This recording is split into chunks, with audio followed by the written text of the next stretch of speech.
I'm going to say some hard things about this place, not because I don't like Seattle, but because I love it. And I'm going to start by saying this. Seattle no longer feels the need to stop anyone from doing anything for any reason at any time. The most stunning city in America is dying, all right. Businesses and citizens have been largely abandoned, left to fend for themselves in favor of a self-congratulatory compassion, a phony grace. If you shout long enough, Seattle will give you what you want. We'll abandon a police precinct, an entire chunk of the city, and all the people that live and work there. All of it is yours for the taking if you shout long enough. If you want to live somewhere, anywhere, and if you want to pile up garbage and waste and filth, you can do that too. Parks, street corners, neighborhood nooks and crannies, have at it. You think Seattle's going to stop you? We'll even do away with the navigation team, just to make sure. Feeling artistic? You're in luck. Seattle is your canvas. Have at it. Express yourself. Nobody's going to stop you from leaving temporary scars on the psyche of a damaged city. They're too busy reimagining. If you want to keep using the drugs that are killing you, we'll help out. We'll give you needles. We'll order the cops not to make arrests. We'll legalize hard narcotics on our streets. We will stand by and watch as you kill yourself, because Seattle no longer feels the need to stop anyone from doing anything for any reason. And if you want to go out into the communities and businesses, stealing all day long to get the drugs that are killing you, we won't stop you, or rehabilitate you, or intervene in any meaningful way. And when the citizens demand protection and the businesses say who's looking out for us, we'll shut down the county jail and the juvenile detention center because we're so forward-thinking. We'll run the chief of police out of town and hope that bad people stop doing bad things because we're so very good. We'll stop prosecuting criminal behavior. Heck, we won't even file charges so it doesn't show up in the crime stats. We'll handcuff the police and beat down the judges who step out of line. If you want to intimidate the leaders who voice objections, who's going to stop you? Seattle? Come on. We'll doggedly plow ahead with a reckless experiment that is systematically ruining what used to be the best place to live in America. And that, all of it, is at the very heart of the fight for the soul of Seattle. The fact that we no longer feel the need to stop anyone from doing anything for any reason at any time.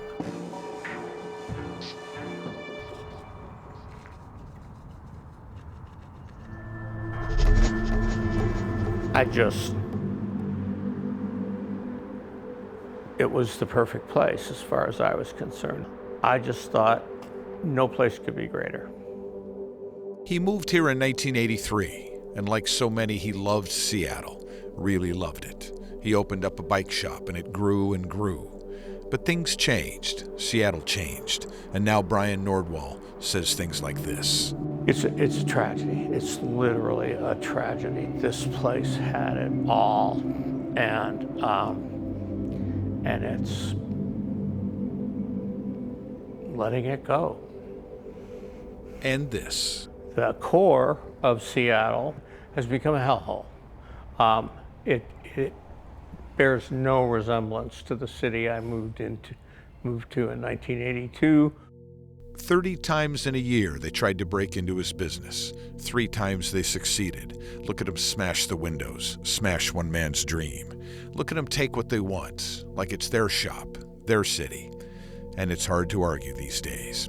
Sometimes they break just to be breaking, just out of meanness.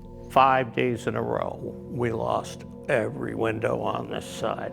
The last time at least someone had the heart to tell him the truth. 3 officers came by shortly after the last big break-in and said, under the policies that we have to work with now, we can't protect your store.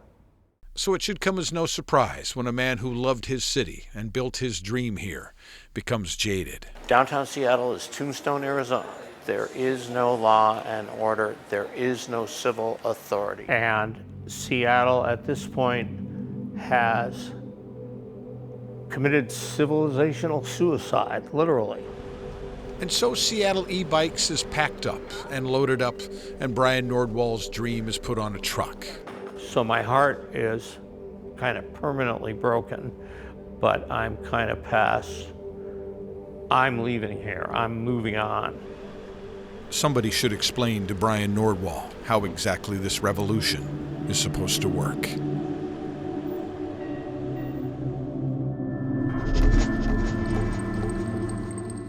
Listen closely. Listen to what the people of Seattle are saying, the people who live here and work here and raise their families here. Beneath the anger and frustration is a sadness because they remember what Seattle was, and they've watched it devolve in a fundamental and chilling way. I stand before you today to express that I do not feel safe in the city in which I live in. We are losing hope. We're losing hope for the future of our city. Can't you all see the suffering associated with lawlessness? This is not compassion. I'm against having guns, but I feel like I need to get one to protect myself. Who's going to protect me? There's so much crime here, it's just, it's unbearable. It's almost like we're under siege. If we're taking a hands-off approach and the police are taking a hands-off approach, then the only people who have hands on anything is the criminals on our stuff. I have been screamed at, yelled at, spat on, grabbed, followed, just about everything that you can imagine, and that's my front yard. That's where I live. This is my home. It makes me want to move away. I've lived in Seattle for 20 years now. On a daily basis, I don't feel safe at all. Just accumulating to the point where it's gotten out of control. It's not right. I'm trying to run a business here. I mean, anything you need that's illegal is downtown right now. They're tearing our city apart. I mean, look at it. It looks terrible. It's horrible. The city council has been a total joke. This has nothing to do with politics. This just has to do with the survival of our city. Many years ago, the city attorney in Seattle was this man, Mark Sidran. A lifelong Democrat, he believed in maintaining social order. That's him now, looking at the city he was raised in, the city that he served. Back in 1993, though, he looked into a crystal ball and he saw the future. And then he stood up in front of the Rotary Club one day that summer and issued a chilling warning. We Seattleites have this anxiety, this nagging suspicion that despite the mountains and the sound and smugness about all our advantages, maybe, just maybe, we are pretty much like those other big American cities. Back east, as we used to say when I was a kid. I think that's one reason why the increasing disorder on our streets touches a nerve for so many. If the past is prologue, we have seen one version of the future in city after city.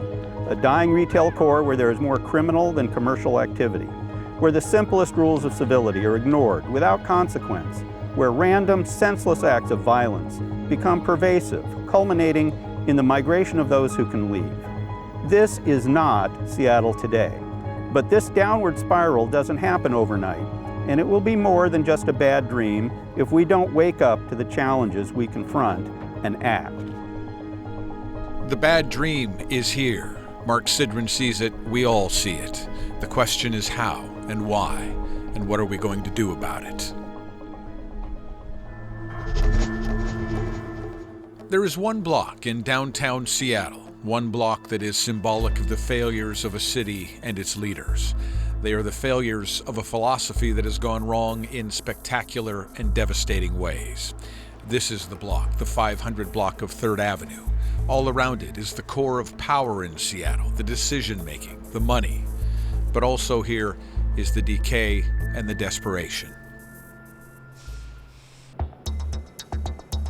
Along 3rd Avenue, that building on the right is DESC, the Downtown Emergency Services Center. It is principally funded by the city of Seattle and King County. In 2018, DESC received $33 million in public funding, $3 million from private donors. DESC operates emergency shelter beds, supportive housing, employment programs. Just down from the headquarters building is the Morrison. It's a shelter, also run by DESC. For the time being, there's hardly anybody staying at the Morrison. Because of COVID, they've been moved to various hotels. Even so, there's a guy walking around with a half-gallon of rich and rare Canadian whiskey selling straight shots on the street. Just down from the Morrison is a fountain, and at the fountain is a set of umbrellas. The Open for Business sign is out, and all morning long, customers line up, 3-4 deep. There are deals happening all around the area. One cop told me the exchanging of drugs here, all kinds of drugs, is off the hook, rampant. No police come by, no one seems to care. Deal after deal goes down. Some customers take their purchases back home to the Morrison. Just up the way, in front of the Morrison, a woman, barefoot and incoherent, having just used whatever it was she bought somewhere, is having trouble remaining upright. Another woman helps her. It's not unlikely that the young woman has been up for several days, and whatever she took washes over her, right there on the sidewalk of 3rd Avenue, for the whole world to see. Moments later, she's having a reaction. Her body lurches, convulses, twitches. It looks like pain, and maybe it is, but it's very possible that this reaction is exactly what this young woman was looking for the whole time. The 500 block of 3rd Avenue, including the Morrison, had 3 times more crime reports in 2019 than any other place in the city. 3 times more even than the area known as the Blade, 3rd and Pine, where a woman was shot dead and 7 others were injured, including a 9-year-old boy, last January. There were 210 assaults in front of the Morrison in 1 year. It is the most dangerous place in Seattle by a long shot. So dangerous, so caustic, that police refuse to even enter the Morrison with anything less than 4 officers present. And maybe you'll find this interesting. Decriminalize Seattle, the group that campaigned to defund the Seattle Police Department by 50%, put out a list of all the organizations that signed on to support that defunding. And right there on the list is the Downtown Emergency Services Center, DESC, owners of historically the single greatest drain on police resources in the city of Seattle. Scott Lindsay is the former public safety advisor for Mayor Ed Murray. He authored 2 reports called System Failure that chronicled the breakdown of Seattle's criminal justice system. And before all that, he was senior counsel to Representative Elijah Cummings in the U.S. House of Representatives. Let's be super clear. It is the drugs. That is what is driving so many of our challenges right now in the city of Seattle. Heroin and meth. Right now, the great debate, as you framed it, is do we intervene or do we let them be? There's almost this Western libertarian ethos that is masked by our democratic liberalism in Seattle. Most of the advocates and many council members and the popular opinion right now within our city government is to let them be, to offer up options, but to not forcefully intervene in a life that is spiraling toward death and is causing havoc in our city. I don't know what to say. We have to focus on this drug problem, and we have to intervene in these lives. It's important to know who we are talking about in this program. Of the overall homeless population, only a minority resort to criminal behavior, and only some of that group are in the throes of hardcore addiction. This group in the middle, though, the homeless who are addicted and resort to criminal behavior, have threatened to turn Seattle into a failed city. It doesn't matter how much pressure you put on the city council or mayor at this point. The city is paralyzed to respond to even the most dire situations. You can have an encampment like at Denny Park or Ballard Commons Park that is filled with drug sales activity, that is filled with theft rings, that is filled with trafficking, human trafficking, exploitation of women. And yet the city basically won't do anything about that. Well, we're doing everything wrong currently. I mean, I think there's an idea of love behind what's actually happening. However, I think that as a society currently, we're loving people to death. Ginny Burton's life story is like nothing you've ever heard before. She was born in Tacoma. When she was 4, her dad went to prison. He shot a woman in the head in an armed robbery. It was her mother, though, that got her smoking marijuana. She was 6 years old. When did you start using the next level drugs? When I was 12. I was 12. And she introduced methamphetamine to me. I actually started using cocaine on my own. She never had a chance. By 14, she was smoking crack. At 16, she was raped by a man who bought drugs from her mother. By 17, she'd attempted suicide. She got pregnant. The baby's father was shot and killed. She eventually had 2 children and married into an abusive relationship. At 21, she started shooting heroin. Addicted to drugs, she stole cars, shot somebody. Her children were taken away from her. It was like I got caught in this vortex for a long period of time where when I was clean, I was thinking about using, and when I was using, I wanted to get clean. In all, she had 17 felony convictions. She went to state prison 3 times. I am the person that you used to clutch your bag when I walked by you. I am the person that would randomly attack somebody in public. Maybe not like an innocent bystander, but you might think so based on what was going on. I am the person that was not safe. I was not a savory person. I wasn't. Everybody was a victim and everybody was prey. Look at these pictures. Look at what the drugs did to Ginny Burton. She was hell on wheels. At one point, she tried committing suicide. And if you're wondering what it feels like to be an addict on the street, left out there, listen carefully. When you're stuck on the street and you smell like feces and you haven't showered in forever and you can't make it into a social service agency during working hours because you're too busy trying to feed your addiction, and your addiction is bigger than you, and you've compromised your integrity a number of times over and over and over again, you're starting to be victimized by the people on the streets, you're really not thinking about it. You're hopeless. You can't stand your life. You would rather be dead than alive. I spent most of my addiction wishing that somebody would just blow me away. And then in 2012, the only thing that could stop her, stopped her. I knew that the only way for me to get out was to be arrested or to die. She was arrested and sent to prison for the final time. And while she was there, she decided something. She decided that for the rest of her life, she would carry a message of hope.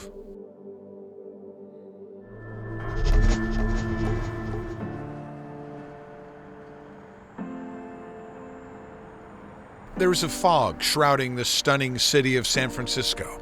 And somewhere down inside the fog, in a place called the Tenderloin, a man named Thomas Wolfe looks around and sees the kind of human suffering that is rarely tolerated in even the poorest of third world countries.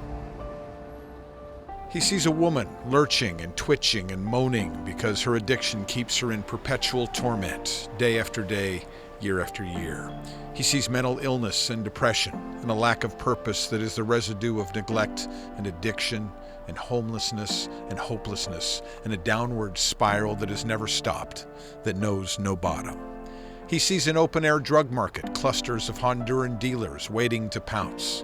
Tom Wolfe sees people smoking meth out in the open, a man sitting on a curb nodding off in a drugged haze.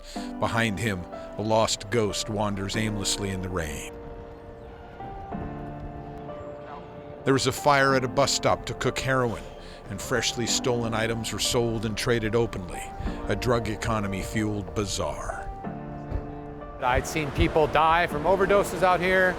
I've seen people get hacked up with machetes out here. I've seen people get assaulted out here, and it's 24/7. When he looks around, it seems very possible that he's looking at the not-too-distant future of Seattle. It's almost like a virus or a cancer that's spreading, and I know that has a negative connotation to it, but being homeless on the street's negative. Being addicted to drugs is a negative thing. This isn't something where we need to feel sorry and enable. This is something where we need to give people opportunities to get off the street. He shows up here in the Tenderloin every day. For a long time he worked for the Salvation Army, but never far away in his mind is the journey that brought him here. I was married, 2 kids, homeowner, living in Daly City, which is just south of San Francisco right here, and just kind of living your normal everyday life. He had foot surgery 5 years ago, and he got hooked on oxycodone. He started buying pills on these corners, and when they became too expensive, I walked across the street from where I was buying the pills to where they sell the heroin, and I bought my first dime of heroin. He lost his job, his wife and family left him. He spent over $100,000 on drugs. He became a mule for drug dealers. He was arrested over and over. Pretty much right here, this is where I was homeless. I would pretty much sleep right here on the street, usually on a piece of cardboard. And I slept here because right across the street are all the drug dealers, all those guys standing on the corner, and that's where I would get my drugs. So I wanted to stay close to the drugs. That's the way it was for years. He lost everything. And then one cop who was in touch with Thomas's wife kept arresting Thomas a fourth, a fifth, and then a sixth time. You know, if it wasn't for one cop that continued to arrest me, I might still be out here or I'd be dead. He agreed finally to enter a Salvation Army 6-month inpatient program. It wasn't until I'd been in rehab for about a month that I really started to kind of have a shift in the way that I was looking at things.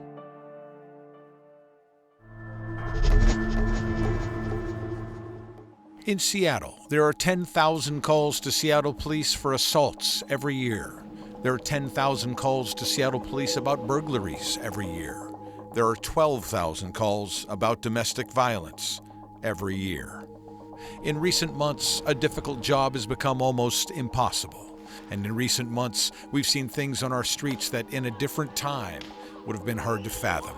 A man with a gun taking a bigger gun away from someone who'd stolen it from a police cruiser that had been set on fire, like a bad cowboy movie. A man taking a full swing with a baseball bat to the head of a police officer. In the charging documents for 19-year-old Jacob Greenberg, a friend texted to him, "Very proud of you." Greenberg texted back, "Appreciate it. I'm proud too. He. Wish he didn't have a helmet on. LOL. A crazed man with a flaming pole running towards a police car and driving the pole into the window of the car. The car burned. The officer escaped barely, but he easily could have been killed. People trying to cement shut the back door of the East Precinct and then lighting the front of the building on fire in hopes of trapping police inside to die. And peaceful protests about police violence taken over at night by those deliberately provoking police violence. When Seattle needed leadership the most, the city council, far from being a calming agent, threw gasoline on the fire. I've also spent more than 15 years thinking that this is something that we could reform, that we didn't need to throw the baby out with the bathwater. But I am now convinced that that is not the course of action we need to take. It is the institution of policing itself that must be dismantled. Now is the time to divest from a police department. City Attorney Pete Holmes announced that he wouldn't file charges against protesters, even when they were arrested for things like obstruction, failure to disperse, and property damage. For the most part, he kept his word. It was a green light. It is becoming a very hostile place for the police in Seattle, and they see that, experience that, and feel that, of course, on the streets. But I think the most challenging thing for them is that they see that many of those signals are also coming from our elected officials. Calls to the police for the most serious criminal offenses have increased dramatically in the last decade. There has been a 50% increase in Priority 1 calls, life-threatening emergencies, crimes against people. There's been a 47% increase in assault calls, a 47% increase in burglary calls, an 80% increase in domestic violence calls. The murder rate in 2020 has doubled its average over the last 10 years. The need for policing in a civilized society is real. In Seattle, it's all too real. And yet there are those who don't seem to understand or care what it is they actually do. And during the debate on the police department's budget, Councilmember Tammy Morales told us this. Most of the 911 calls that are made are, in fact, not for crimes, but for nuisance calls and things like that. Nuisance calls and things like that. The data disagrees. Just not true. Not true. Look at the data. The data is clear. People call Seattle Police Department for service 225,000 times a year for these top high priority. And the police come out on patrol and engage to prevent or disrupt or make arrests for assaults, burglaries, other things, another 50,000 times. So 286,000 times a year, you have a priority 1, 2, or 3 response. Only 6% or less of all calls that the police are getting are for what I would think of as nuisance matters. Councilmember Kashama Sawant, who famously flung the doors of City Hall open to protesters, wants you to believe that law enforcement are little more than a band of tormentors, wandering around looking for homeless people and people of color to hassle. Reducing the funding and therefore the size of the police department would mean that the police would not have the resources to continue to overstaff and abuse Black Lives Matter protests, and not to mention the chronic targeting they do of homeless neighbors. They would have less time to harass communities of color as a whole. Victoria Beach, the chair of the African American Community Advisory Council to the Seattle Police Department, doesn't look at it that way. Our city has basically been destroyed, and it's a free-for-all. And the bad part is City Council is allowing it. I feel like they're leading it. They're leading the group in destroying our city. Councilmember Teresa Mosqueda seemed to think that police are stupidly wasting time by showing up at medical calls. The simple act of having a registered nurse at the 911 call center could help address many of the calls that they receive and reduce the need for many of the patrol officers to be in the field. Which was, of course, a fundamental misunderstanding of how 911 works. If somebody calls 911 and they have a medical emergency, that call will be routed from the police dispatchers, which are the master routers, over to the fire department dispatch system. Having a nurse at the police dispatch for police, it doesn't even make sense. There is a blind spot at City Hall when it comes to policing in Seattle, and it's caused us to wildly oversteer in the direction of anarchy. That blind spot has produced decision-making that we'll be paying for a long, long time.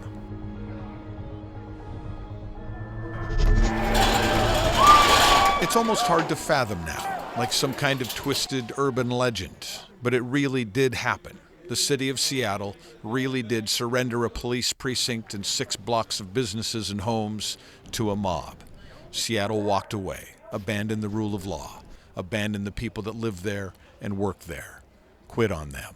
Leaving the precinct was not my decision. America looked on, confused. Any criminal knows they can come in here, do anything short of life-threatening, and get away with it. Defiantly, infamously, Seattle smirked and doubled down.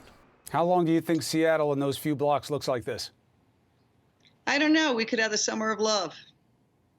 Well, tell that to the police who was supposed to be in that precinct. The summer of love went to hell. Before that, city council members showed up at the barricade on June 6th during an intense week of clashes between protesters and police to celebrate this really cool thing that was happening. Dan Strauss, Lisa Herbold, Andrew Lewis, and Teresa Mosqueda showed up and took a selfie. 2 days later, police boarded up their precinct and walked away. But there were real people in that place, not just the ones drawing with chalk and blowing bubbles, but people running businesses, people afraid for their lives. I didn't see a police one. I mean, I'm pretty shook up. Then the guns started showing up, and when the sun went down, a meanness crept in, and hell started breaking loose. Step back if you are not part of security! Now there were guards, self-appointed peacekeepers, and every night, terror. Medics, calling for medics up there. It was a City Hall-sanctioned, real-life, Lord of the Flies scenario. Kids find themselves in the wrong places at the wrong times. For Lorenzo Anderson, a 19-year-old special needs kid who was at CHOP in the early morning hours of June 20th, it was a death sentence. No police. When do Seattle, Tacoma, any place in America don't have no police that's coming? That's who we count on. That's who we look up to. No matter what's going on, they do some up shit, but at the end of the day, them are the first people that we need to call to de-escalate something happening. Surveillance video showed an 18-year-old pull a gun out of his pocket and pointed at Lorenzo. Lorenzo tried running away but fell down and was shot repeatedly. What's going on? Put your guns down! And here's the thing. When police responded, they were met by what they called an aggressive and volatile crowd. They couldn't clear the area. First responders couldn't or wouldn't go inside the chop zone to get to the body. Lorenzo lay there bleeding. But when they signed oath, they knew everything could have been a hostile environment from get-go. You being playing hero, play hero for him. He needed them. I needed them. I am torn apart behind son.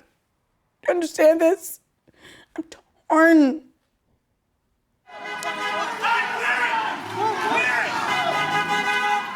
Somebody finally drove him to the hospital, where he died, just one day after he graduated from an alternative high school. Lorenzo's mother, Donita Sinclair, is represented by Mark Lindquist and the Herman Law Group. She is suing Seattle for creating and allowing a dangerous situation and for failing to protect and medically assist her son. What have they said to you? I haven't heard from him.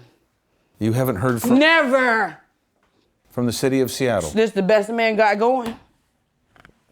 Never heard from them. Where was Seattle that night and that month? Where were the people who were charged with protecting a city and its citizens? Where were the adults on June 20th when a chunk of Seattle was abandoned and so was a 19-year-old kid bleeding on the ground? In 8 days, there were 5 shootings in the CHOP area, with 6 victims. There was a rape and various assaults and beatings and buildings set on fire. On June 29th, a 16-year-old boy named Antonio Mays Jr. was shot and killed. 2 African-American men dead at a place where they claim to be working for Black Lives Matter, but they're gone. They're dead now. And we've had multiple other incidents: assaults, rape, robbery, and shootings. And so I can tell you that I think enough is enough. I absolutely do.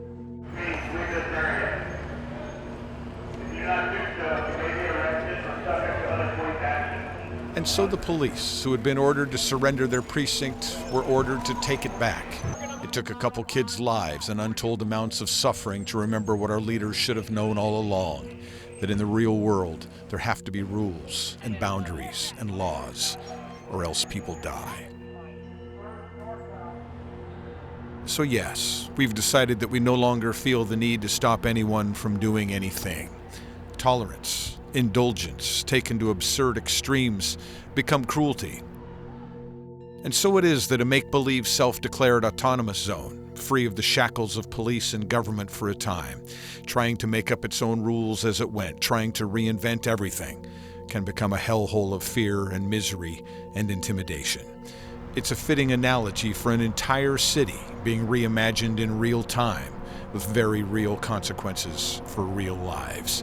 A sloppy revolution without a blueprint. A mess. The county courthouse has stood there on 3rd Avenue for 104 years, a symbol of justice. In recent years, it's become a symbol of something else, because now we can't seem to protect the courthouse, both the place where it stands and the reason it stands. Jurors are regularly harassed, even attacked as they arrive to do their civic duty at the King County Courthouse. This is unacceptable. We have reached a crisis point. They've complained, and judges have complained, for good reason. In November, public defender Kevin McCabe was attacked and beaten on the street right in front of the courthouse.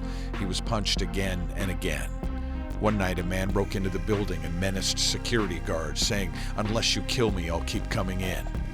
At one point, County Council member Kathy Lambert actually suggested that we move the courthouse because we're no longer capable of controlling the situation around it. It's time that we move the courthouse closer to the people and in a place where people will be safe to come. It's so bad they had to close down the main entrance. Judge Sean O'Donnell asked a piercing question. It is not working what we've got going on right here. Does someone have to die for there to be a response? I don't know. Seattle still hasn't answered that question. On September 29th, a woman was on the corner of 3rd and James. She was trying to figure out where the new entrance to the courthouse was. Two men were looking at her, talking about something. The woman was looking down at her phone. One man gave the other a cigarette, and then Menelik Bekel unleashed a savage punch. And I didn't see the man, I didn't see anything. I was just, you're looking and then you're smashed. There is a hit on the side of your face so powerful that it explodes in your head. I perhaps lost consciousness for a second or two because I fell, and I see it's that moment of shock. A Metro bus driver saw it happen and said she went face first straight down into the sidewalk, and I thought it looked like she could have been killed, and he just kept on walking. He never even looked back at her. He just kept walking down the street. That witness called it the most vicious thing he'd ever seen. The people around the woman, as she lay on the ground, acted as though it's something they see all the time, because they do. Police caught Menelik Bekel a little later. He told one officer, "The voices in my head told me to do something to her." Elena Booker suffered a broken nose, a gash on her forehead, but she's tough, stoic, she calls herself. I'm not traumatized. I don't have fears. I walk normally. I don't, jump when somebody passes by. And I don't have PTSD from this. Turns out Mr. Bekel's last known residence was at the Morrison. Turns out he always does this sort of thing, and the system in place always puts him out there again. He's a 3-time convicted felon for assault. He's been arrested 36 times since 2002. And maybe you'll find this to be somehow symbolic. Remember the public defender who was attacked and beaten on camera, in front of witnesses, right in front of our symbol of justice and order, the King County Courthouse? The attacker's name is Frank Hippolyte, and he was never charged.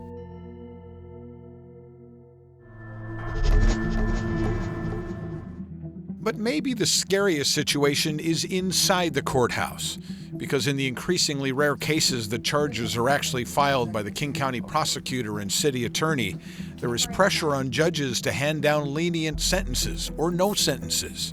Retired Judge Ed McKenna knows what happens when you push back against that pressure. At some point, you have to make a determination to protect the public. And when you see a person that has 60, 70, 80 actual convictions and violent offenses, at some point you have to make a determination to protect the public.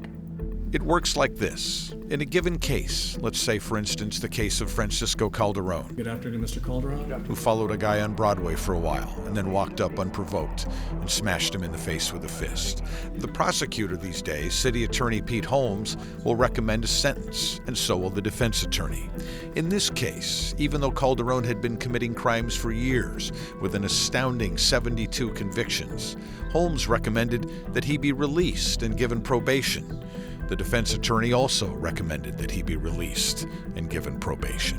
For a judge to go very far outside of those recommendations is, shall we say, politically dangerous. But this time, in the Calderon case, one judge broke ranks. You had a belly full at one point, didn't you? I did. You made you made a stand. I drew attention to what was happening in Seattle. When a person has 72 actual convictions, that's not counting arrests. That's actual times a person has been convicted, and many of those are violent offenses. It's time to draw attention to what's actually happening in Seattle. I'm not sure I have ever seen a more significant history of violent offenses. Everything in that history tells me that Mr. Calderon is a violent offender and is going to reoffend. He sent Calderon to jail for the maximum 364 days.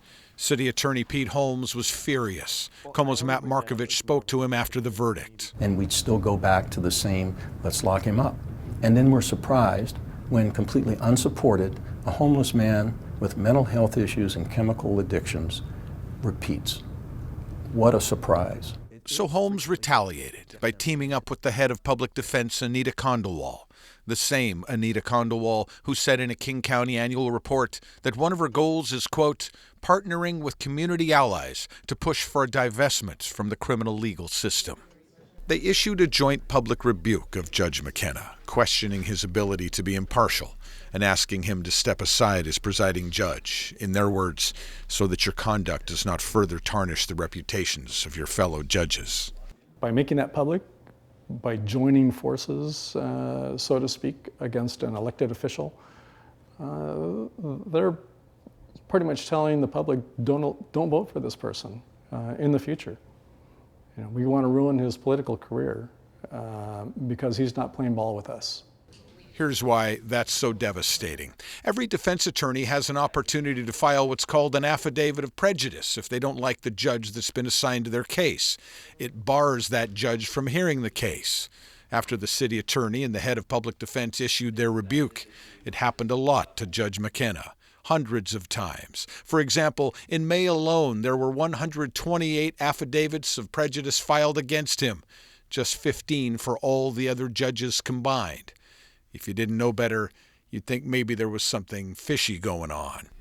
And so when a 20-year-old man named Sabono Wako was arrested for unlawfully carrying a .45 caliber Glock, and when it was learned that Wako had several outstanding misdemeanors, that he'd been charged twice for firearm-related offenses, and that he had an unresolved felony case for possessing a stolen gun in Snohomish County, the defense attorney, fearing a stiff sentence for their client, filed an affidavit of prejudice against Judge McKenna. And so a different judge heard the case, and Wako was given 4 days in custody, which he'd already served, and sent to social services. He was told the case would be dismissed if he stayed out of trouble. But he didn't stay out of trouble. On New Year's Eve, Sabono Wako got another gun and fired multiple shots into a crowd of people. He hit a 24-year-old man, Taysho Male. Then as Male tried to get up, Wako shot him again in the back. Taysho Male later died at Harborview Medical Center. It's not always about offenders. It's about protecting the community. And right now, I think there's a lot of frustration because the community doesn't really feel like they're being protected.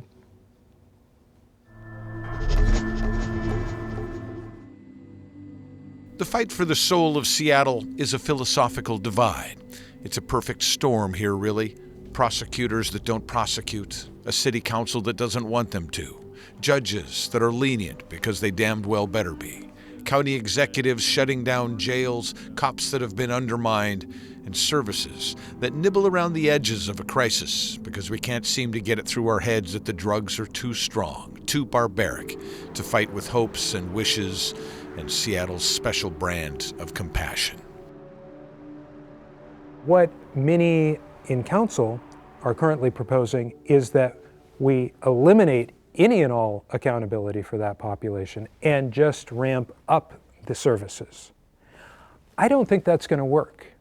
My approach would be to blend the accountability and services, leverage, where appropriate, the criminal justice system to get folks the treatment and the services that they need to actually protect themselves and protect the public.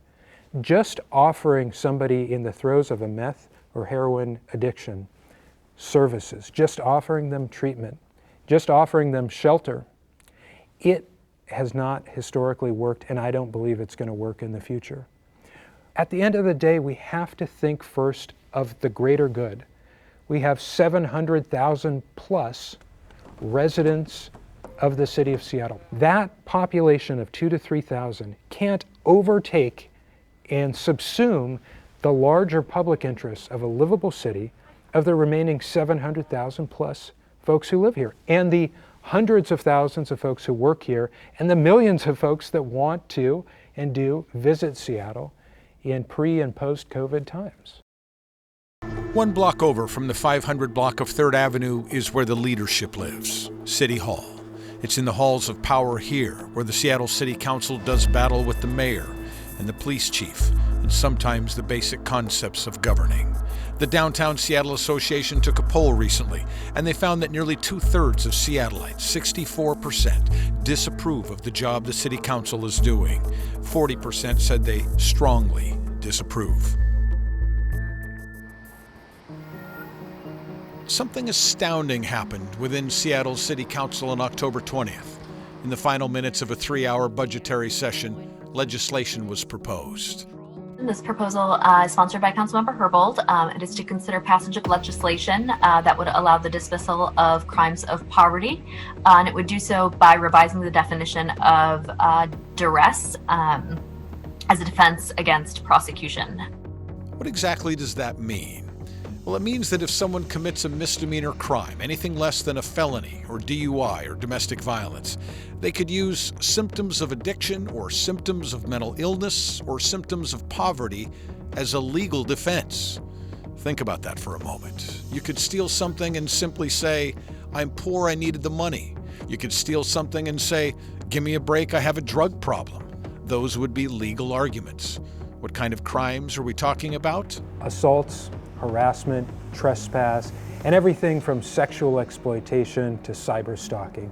Over 100 different crimes listed under the Seattle Municipal Code would effectively be nullified. Lisa Herbold quoted a city council work group from 2015. The work group recommended that the city move away from reliance on the criminal legal system to address these behaviors related to poverty, illness, and oppression, and aim to reduce the criminalization of poverty. I am not aware of any legislation like this anywhere in the United States, even globally.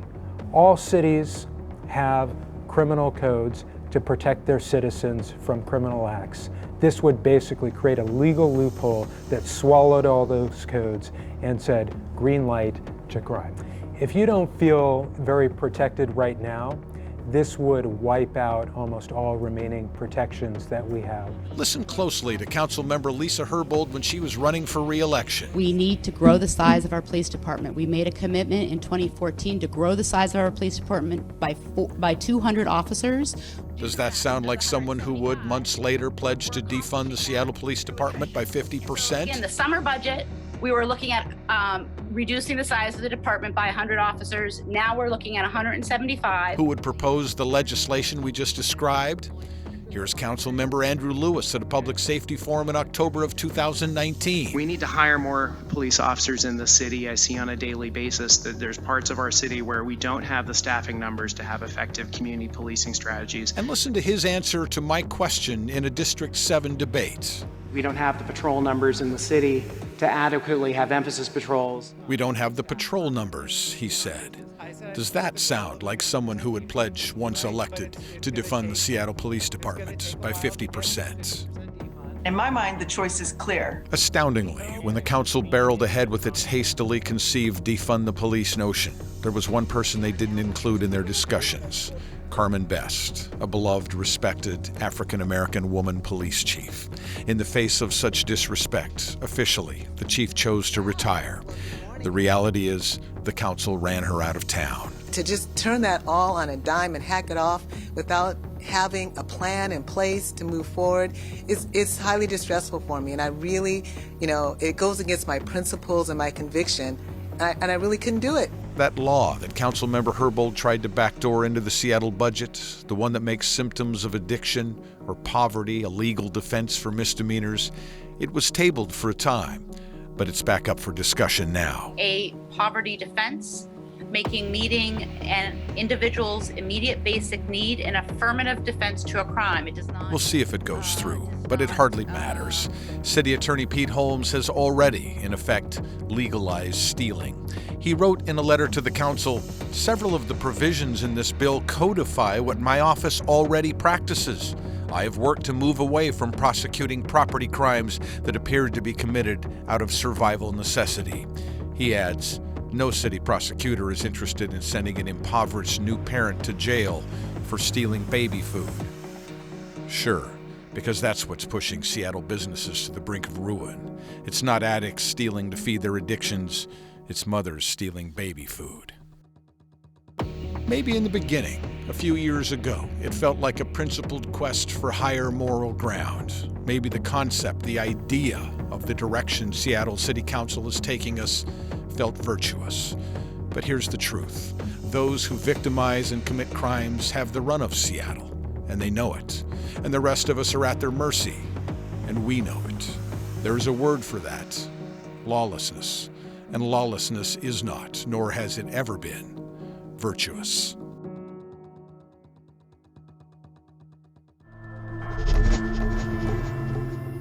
From up above, it looks as healthy and robust as it ever was. The Emerald City, Seattle. Get down on the ground, though, and you'll see it. Some businesses fighting hard for survival, hanging on for dear life, and others that finally had enough and spit out the bit. The iconic sign was a little like Seattle as a whole. A little funky, a little unusual, but kind of beautiful. The Elephant Car Wash location downtown finally had enough, though, a couple of months ago. It shut down for good, citing crime, drug activity, homelessness, and the increasing cost of doing business in Seattle. And if you talk to the owners in person, you'll hear a lot of other things that we can't repeat here. Since that day, the carcass of Elephant Car Wash has been picked clean. Businesses in Seattle feel like they're exposed, hung out to dry, left to fend for themselves. They've felt that way for some time. John Scholes is the president of the Downtown Seattle Association. He says what Seattle is doing, or more precisely not doing, is not only bad business, it's bad humanity.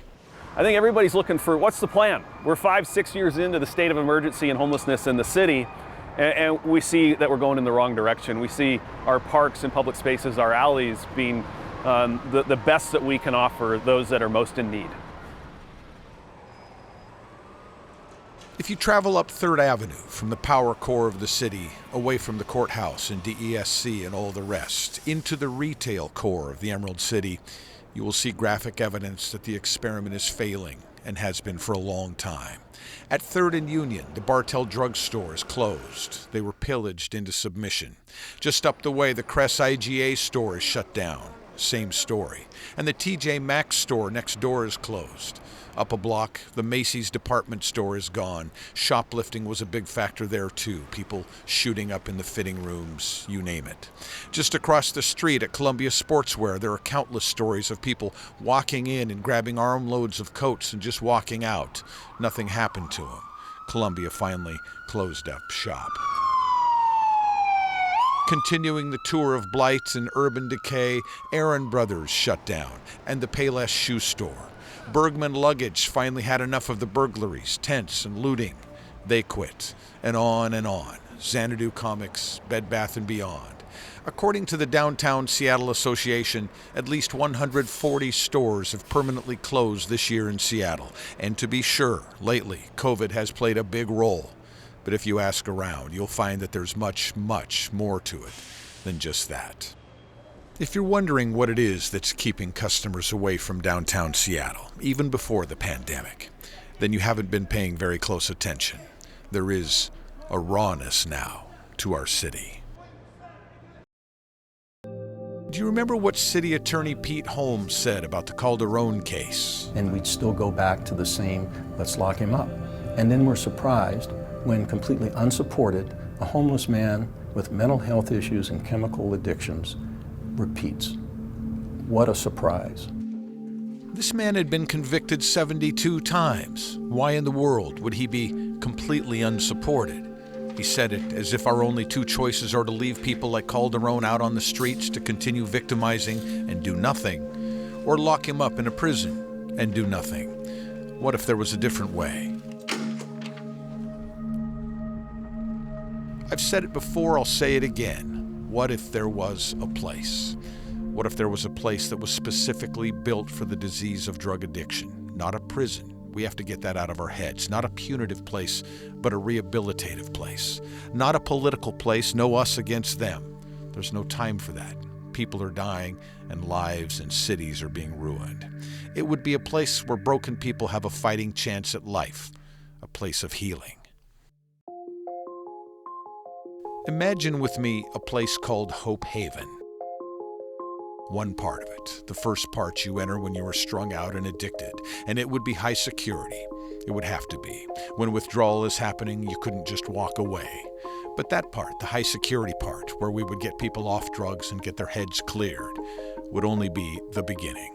From there, a person would graduate to the other wing, a minimum security place where there would be hundreds of beds. And in that wing, There would be mental health experts and addiction experts and individual counselors. There would be medication-assisted treatment, the kind that is working in Rhode Island.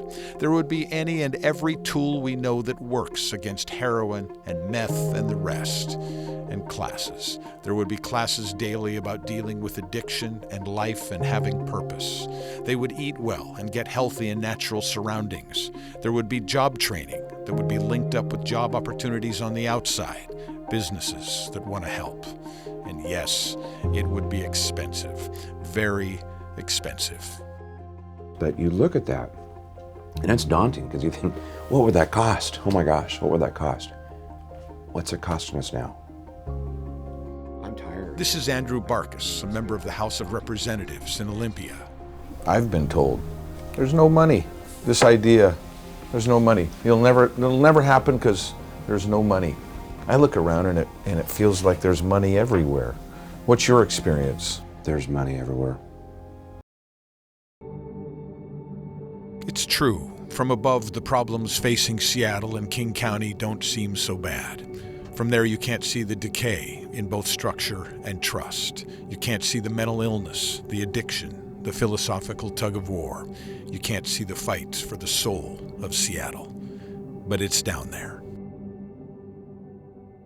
Yeah. Mark Sidran, the former city attorney, helped Seattle out of a different downtown crisis back in the day. The Frederick and Nelson department store closed in 1992, a staggering blow to an already struggling downtown retail core. We had to do something, and the mayor and the city council working together, the prosecutors, city and county working together, put together a plan that produced what I think triggered the renaissance that we saw downtown. A plan. The city went into crisis mode. The mayor and the council brokered a bold public-private partnership that changed our city. Good evening, everyone. It's a $400 million project affecting 3 city blocks in the heart of downtown's shopping district. Frederick and Nelson became the new Nordstrom flagship store, and Pacific Place was built. Downtown Seattle blossomed again. The difference between then and now is that there doesn't appear to be a plan at City Hall that even recognizes the crisis in recovering from COVID if they let the retail business districts, not just downtown, but in our neighborhoods, fail. Mr. Sidran believes that diversion programs are a tool. He believes social services can be valuable as well. But he's not so naive, nor has he ever been, to think that you can run a city by not stopping anyone from doing anything, for any reason, at any time.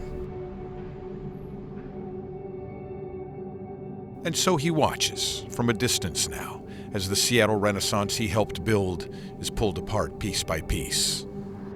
Brian Nordwall tries to rebuild his dream away from the downtown he once loved. Tom Wolfe looks at the broken souls of the Tenderloin and sees himself. Kevin and Bedez Carter watch old videos of a young man who did everything right. Andrew Barkus looks at his son and marvels at how fragile all of it is. And the city and the county prosecutors don't prosecute, and the judges dare not step out of line, and the tents persist, and the drugs are rampant, and the businesses just give up. And the city council reimagines and wings it through a sloppy little revolution that has brought the best city in America to its knees. Let me ask you something. 50 years from now, or 100, when they look back at images like these, when they see a man like this, when they look at this woman, when they try to grasp what it was that had cast this place into such cruel and chaotic circumstances as to create pictures like these, do you think any of them will whisper to themselves, wow, what a compassionate and caring people they were in Seattle, what grace, what virtuous leadership they had there once upon a time?